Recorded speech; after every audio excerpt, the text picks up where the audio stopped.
নেতাজি সুভাষচন্দ্র বসুর ১২৯তম জন্মদিন ও পাঁচলা নেতাজি সংঘের ৮০তম প্রতিষ্ঠা দিবস উপলক্ষে গত ২৩শে জানুয়ারি থেকে সপ্তাহব্যাপী এক অনুষ্ঠানের আয়োজন করে রঘুদেবপুরের পাঁচলা নেতাজি সংঘ, যেখানে গত ২৩শে জানুয়ারি নেতাজি সুভাষচন্দ্র বসুর আবক্ষ মূর্তিতে মাল্যদান, নানু ঘোষের ছবিতে মাল্যদানের মধ্য দিয়ে শুরু হয় পাঁচলা নেতাজি সংঘের বার্ষিক অনুষ্ঠান। পরে দেশাত্মবোধক গান ও নেতাজি সুভাষচন্দ্র বসুর জীবনী নিয়ে হয় এক আলোচনা। পরে গত ২৪শে জানুয়ারি সম্পন্ন হয় ক্রিকেট ফাইনাল খেলা। অন্যদিকে সংঘের বার্ষিক অনুষ্ঠান উপলক্ষে ২৫শে জানুয়ারি পাঁচলা নেতাজি সংঘের উদ্যোগে ও সেন্ট্রাল ব্লাড ব্যাংকের সহযোগিতায় অনুষ্ঠিত হয় এক মহতী রক্তদান শিবির। আর নেতাজি সংঘের উদ্যোগে আয়োজিত এদিনের এই রক্তদান শিবিরে উপস্থিত ছিলেন নেতাজি সংঘের সম্পাদক অজিত পারুই সহ ওই ক্লাবের সকল সদস্যবৃন্দ। এদিকে এদিনের এই রক্তদান শিবিরে নারী পুরুষ নির্বিশেষে প্রায় ১০০ জন রক্তদাতা তাদের রক্তদান করে বলে জানা গিয়েছে। অন্যদিকে এদিনের এই রক্তদান শিবিরে আসা সকল রক্তদাতাদের শুভেচ্ছা জানায় রক্তদান শিবিরে আসা বিশিষ্ট জনেরা।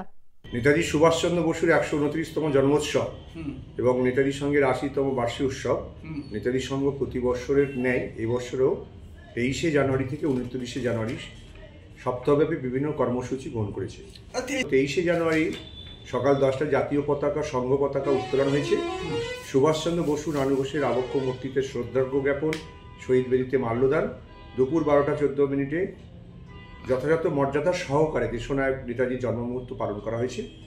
বিকেল ৩টা ৩০ মিনিট থেকে দেশাত্মবোধক, প্রাদেশিক সঙ্গীত, নৃত্যানুষ্ঠান ও শ্রুতি নাটক ছিল। এইটা ওই দিনে আমাদের ক্যান্সেল করা হয়েছে।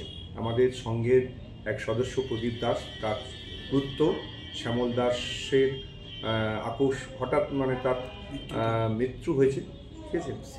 সেই মৃত্যুর জন্য আমরা সবাই শোকস্তব্ধ, বেদনাদায়ক। তার পরিবারবর্গকে আমরা সবাই সমবেদনা জানিয়েছি।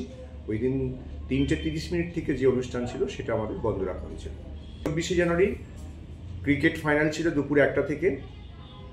মুনসাইন সার্ভিসের সৌজন্যে ফুলেশ্বর ঐক্য সম্মেলনী এবং NSVK কনস্ট্রাকশন ফুলেশ্বর ঐক্য সম্মেলনী বিজয়ী সম্মান লাভ করেছে। বিকেল ৫টা ৩০ মিনিট থেকে নেতাজি বিষয়ক আলোচনা হয়েছে। এই আলোচনায় নেতাজি গবেষক জয়ন্ত চৌধুরী মশাই উপস্থিত ছিলেন।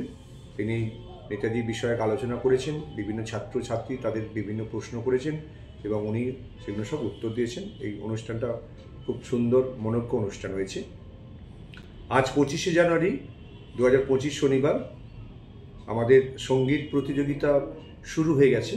প্রথম পর্যায়ে বিভাগ ক ১২ বছর পর্যন্ত রবীন্দ্রসঙ্গীত আর নজরুল গীতি ১৩ বছর পর্যন্ত। দুপুর ২টা ৩০ মিনিট থেকে আবার সঙ্গীত প্রতিযোগিতা হবে। রবীন্দ্রসঙ্গীত বিভাগ খ আছে, নজরুল গীতি বিভাগ খ এবং আধুনিক সঙ্গীত আছে। রক্তদান শিবির চলছে।